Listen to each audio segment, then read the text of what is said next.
not only is the band getting back together, they're finally adding new members. Cooler heads prevailed, sanity prevailed. Lamar Jackson is back. He's the highest paid player in the league. They're finally committing like the entire build to him. I guess you could argue it was built around him before and his running skills. Now they're trying to build around Lamar and his passing skills. They gave Odell Beckham way more money than I thought he could possibly get at this stage of his career. They signed Nelson Aguilar to try to stretch the field. And most importantly, they used a first-round pick on Zay Flowers, Connor. How do you Todd Monken, a much heavier pass play caller than Greg Roman is in his offensive coordinator.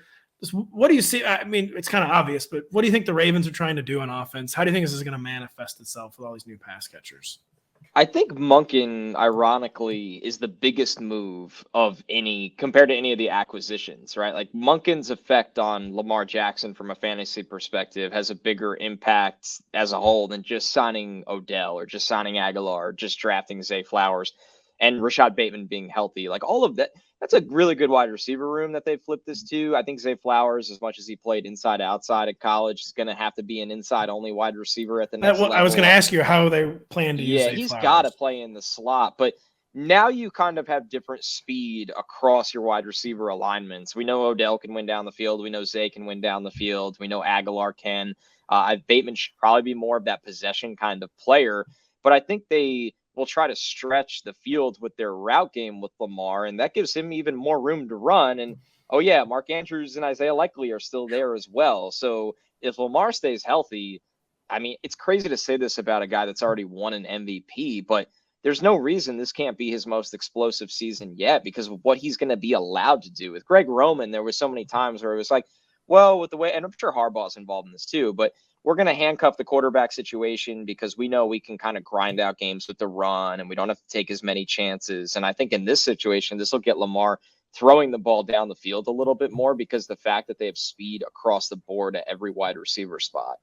Yeah, just music to all of our ears. And you can manufacture touches to Zay too. I should have been clear about that. Like those. Didn't they? Well, they were manufacturing touches from in pretty bad offenses at Boston College, right? Whatever that offense was supposed to be.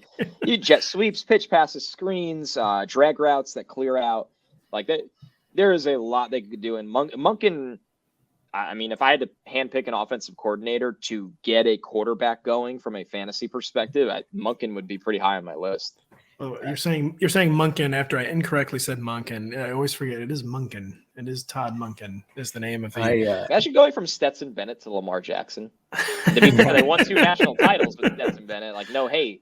I'm just being honest. I believe they're called natties. I guess what the kids do. And boy, speaking of Stetson Bennett, the Rams are.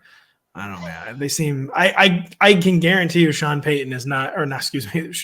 did not draft Stetson Bennett just to be like. I bet he's got like secret dreams and hopes and aspirations for Stetson Bennett. If I know Sean McVay, which I don't know Sean McVay at all. Denny, who do you see emerging triumphant in fantasy from like this new Ravens jumble? Because it is gonna be really hard. Like last year, it was like the Hunger Games between Devin Duvernay and like lots of players like Devin Duvernay. Now the talent level's been upped. Rashad Bateman's finally healthy. Like, who in the world should we be prioritizing in redrafts? I mean, Bateman was pretty good before the injury last year, as far as the peripheral stats go. It wasn't anything that off the charts or really blew you away, but he was fine. He was fine, and I think that added target competition might not be a bad thing. It might draw defenses a little bit away from him. They might focus on OBJ, or if he's healthy and fully back, or not fully back, but at least somewhat back. Flowers, a more creative offense, I think, would be good for Bateman. We forget that the Greg Roman offense became so predictable that defenders were calling out the plays before they happened. And Lamar Jackson, among others, were very frustrated by this because they were begging for more innovation, for more motion, for more ways to at least have the defense on their heels a little bit. But defenders knew, and they would say after the game, "Yeah, we knew every play before it happened." Yeah. And so you're getting away from this completely, and I think that's great for Lamar. I think it could be fantastic for Bateman, who I think fantasy managers will be down on Bateman generally. because of how last year went. So much hype. DeAndre Swift of receivers. Right. So much hype going into the season. People were so psyched to finally get the receiver that the Ravens invested in to give to Lamar Jackson as a threat. He let him down, and I think that we should be back on him this year. Denny, I'm glad you clarified when you said the Roman offense, by the way. I thought maybe you were talking about, the Roman Empire began to decline when it stopped invading.